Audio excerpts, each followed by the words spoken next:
Hello friends, स्वागत है आपका हमारे यूट्यूब चैनल पर। आज मैं आपको बताने वाला हूँ मध्यकालीन भारत का सबसे महत्वपूर्ण चैप्टर मुगल काल के बारे में, जिसकी स्थापना किसने की थी, कैसे क्या हुआ था। मैं सारी इन्फॉर्मेशन आपको दूंगा यहाँ पर। आपकी एक दिवसीय एग्ज़ाम, कोई भी एग्ज़ाम होती है जिसके अंदर मुगल काल से संबंधित क्वेश्चन आते ही आते हैं, तो मैं आपको यहाँ पर एआई के माध्यम से बहुत ही अच्छे से और डिटेल में समझाने वाला हूँ। तो आप मेरे साथ जुड़े रहिए और मेरे यूट्यूब चैनल को सब्सक्राइब कीजिए और लाइक कीजिए। तो चलिए, मैं आपको बिना टाइम वेस्ट करे बताना चाहता हूँ कि मुगल साम्राज्य की स्थापना कैसे हुई थी। तो मुगल साम्राज्य की स्थापना करने वाले थे बाबर, जो मुगल वंश के संस्थापक थे। ये इनका पूरा नाम था जहीरुद्दीन मोहम्मद बाबर। इनका जो जन्म हुआ था 14 फरवरी को 1483 में अंदीजन, वर्तमान के उज्बेकिस्तान के अंदर हुआ था। और इनकी मृत्यु ही बहुत 4 साल के अंदर भारत में विजय होने के बाद इनकी मृत्यु हो चुकी थी।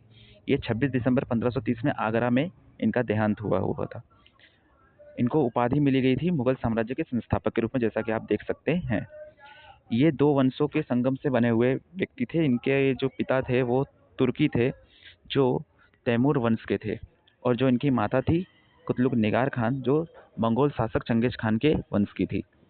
तो हम कह सकते हैं कि बाबर जो था वो दोनों ही क्रूर शासकों के वंशज से मिलकर बना हुआ था। इसके वजह से बाबर के अंदर मंगोल और तैमूरी दोनों के विरासत और युद्ध कौशल का मेल था इसके अंदर। हम बाबर के प्रारंभिक जीवन के बारे में बात करें तो आरंभिक जीवन इसका बहुत ही संघर्ष में बीता हुआ था। ये 12 साल के जब थे तभी इनके पिता का देहांत हो चुका था। 12 साल की उम्र में इनको फरगना की गद्दी पर बैठना पड़ा, जो आज के समय में आया हुआ है उज्बेकिस्तान के अंदर।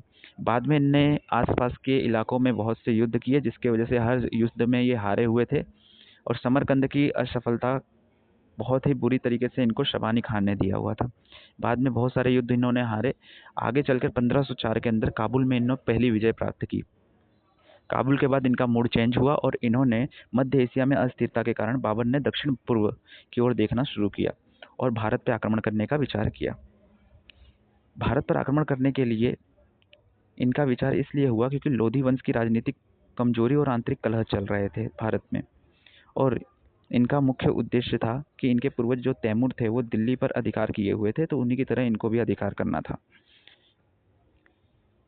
भारत में बाबर ने भारत और अफगानिस्तान के बीच में खैबर दर्रा जो आया हुआ है उसको पार करते हुए इनने दिल्ली की ओर रुखसत किया हुआ था।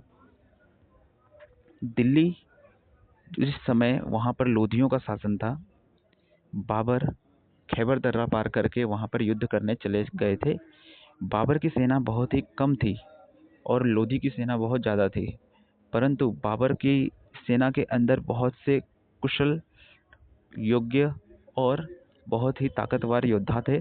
और इसी युद्ध के अंदर भारत में मुगल वंश की स्थापना हुई थी।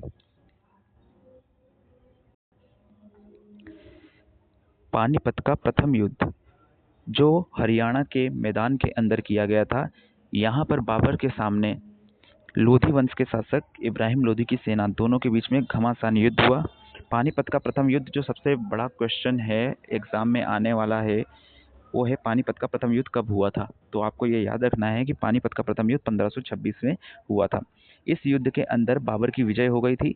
लोधी बहुत बुरी तरीके से हार चुके थे। इस युद्ध के अंदर बाबर ने तुलुगमा पद्धति का यूज किया था।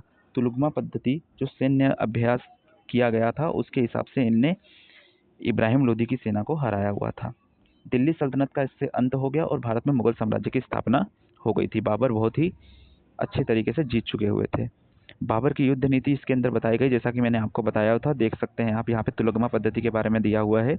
लोधी की सेना आप देख सकते हैं कितने ब्लू के अंदर, आप देख सकते हैं कितनी बड़ी सेना थी, और बाबर की जो सेना थी बहुत ही कम थी। ये आपको एक चीज़ और बता देता हूँ कि बाबर ने भारत के अंदर सबसे पहले तोप खाने का यूज किया था। तोप का और बंदूक का सबसे पहले प्रयोग करने वाले मुगल बाबर थे, और इन्होंने तुलुगमा पद्धति का यूज किया था। तुलुगमा पद्धति के बारे में मैं आपको बता देता हूँ। तो इसमें ऐसा होता है कि सेना को दाएं और बाएं हिस्से में छोटे छोटे टुकड़ी में बांट दिया जाता था और दुश्मन को घेर कर उनके ऊपर अटैक किया जाता था। और ऐसा करने के साथ साथ तोप खाने की वजह से इब्राहिम लोदी की सेना बहुत ही कमज़ोर पड़ गई थी। जैसा कि मैंने आपको बताया कि भारत में पहली बार तोपों और बंदूकों का प्रभावी उपयोग बाबर ने किया था। और ये उज्बेक और मंगोलों की परंपरा से प्रभावित थे क्योंकि इन्हीं के वंश के थे। इसके लिए इनके पास तेज घुड़सवार और तीरंदाज थे, जिसके वजह से इनको युद्ध जीतने में बहुत ही आसानी हुई। बाबर ने पानीपत का युद्ध जीतने के बाद मुगल साम्राज्य की स्थापना कर ली। उसके बाद उसने लगातार 1530 तक लगातार उसने युद्ध किए। उसका दूसरा युद्ध था 1527 में खानवा का युद्ध, जो मेवाड़ के शासक राणा सांगा के विरुद्ध था। इस युद्ध में भी बाबर की जीत हुई और राणा सांगा पराजित हो गए। इसमें जिहाद का नारा दिया था और दारू प्रतिबंध करवा दिया था बाबर ने अपनी सेना में, क्योंकि वो हिंदू शासक थे और हिंदू शासक के विरुद्ध में लड़ाई करने के लिए उन्होंने जिहाद का नारा दिया हुआ था। इसमें राजपूतों की वीरता और विशाल सेना का भी सामना करना पड़ा था बाबर को, जिससे उत्तर भारत में मुगल सत्ता की पूरी तरीके से मजबूत हो गई थी राणा सांगा को हराने के बाद। फिर इसके बाद उसने 1529 के अंदर घाघरा का युद्ध किया। ये एक बाबर का ऐसा युद्ध था जो जल और थल दोनों में हुआ था। ये युद्ध के अंदर बाबर को सामना करना पड़ा अफगान सरदारों के साथ, जो लोधियों के समर्थक थे। जैसा कि आपको मैंने बता दिया, इसकी विशेषता यह थी कि युद्ध जल और थल दोनों पर लड़ा गया था। परिणाम में अफगान शक्ति का अंतिम रूप से विनाश हो चुका था। बाबर पूर्ण रूप से मजबूत हो चुके थे। आगे चल के आपको देखना है पड़ेगा कि देखिए, आपकी क्वेश्चन भी दिए हैं मैंने, इसको आप बाद में देख लीजिएगा।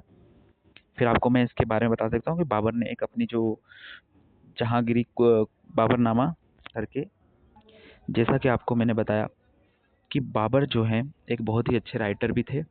उन्होंने अपनी एक आत्मकथा लिखी बाबरनामा, जिसको तुजुके बाबरी भी कहा जाता है। इसे मध्यकालीन इतिहास का सबसे सच्चा विवरण माना जाता था। ये तुर्की भाषा में लिखी गई थी। उस टाइम पे इसकी एक उपभाषा थी चगताई भाषा, जिसके वजह से इसको चगताई भाषा और तुर्की भाषा का मेल कहा जाता है। बाबर ने इसमें अपने संघर्ष और भारत की जलवायु, वनस्पति और समाज का सूक्ष्म वर्णन किया है। इसमें भारत के लोगों के बारे में बहुत सी गलत बातें भी लिखी गई है, जो बाबर खुद से सोचता था। बाबर एक प्रकृति प्रेमी और बाग बगीचे का बहुत ही बड़ा शौकीन भी था। उसने अपने आगरा में चार बाग शैली को प्रख्यात किया। बहते पानी और फव्वारों के साथ जयामिति उद्यान बनवाए, जिसके तहत इसने आगरा में आराम बाग और काबुल में कई सुंदर बाग लगवाए। बाबर को प्रकृति से गहरा लगाव भी था। इसके अलावा 1526 से 1530 केवल 4 वर्ष, समय कम होने के कारण वह बड़े प्रशासनिक सुधार नहीं कर पाया था। अपनी मृत्यु से पहले उसने अपने सबसे बड़े पुत्र हुमायूं को अपना उत्तराधिकारी घोषित कर दिया था। 1530 में आगरा में हुई मृत्यु के कारण उसकी अंतिम इच्छा यह थी कि उसका पार्थिव शरीर काबुल के अफगानिस्तान में ले जाकर बाबर गार्डन में दफनाया जाए, जिसके वजह से आप देख सकते हैं कि बाबर का अफगानिस्तान में उसकी कब्र आई हुई है। ये भी आपका क्वेश्चन है कि बाबर की कब्र कहाँ आई हुई है, तो हमको याद रखना है काबुल में बाबर की कब्र आई हुई है। ये एक ऐतिहासिक महत्व की बात हुई थी। साम्राज्य की नींव भारत में मुगल वंश की स्थापना की इनने, और युद्ध तकनीकी में इनने तोप खाने और बारूद का परिचय दिखाया, जिसको हम संक्षिप्त में देख सकते हैं कि यह एक महान विजेता, लेखक और कवि थे। विरासत में बात करें तो अकबर जैसे महान शासकों के लिए मार्ग प्रशस्त किया गया था। इसके बाद में जैसे ही बाबर की मृत्यु हुई, हुमायूं शासक बने। आगे हम दूसरे वीडियो के अंदर हुमायूं के बारे में जानकारी लेंगे। Thank you.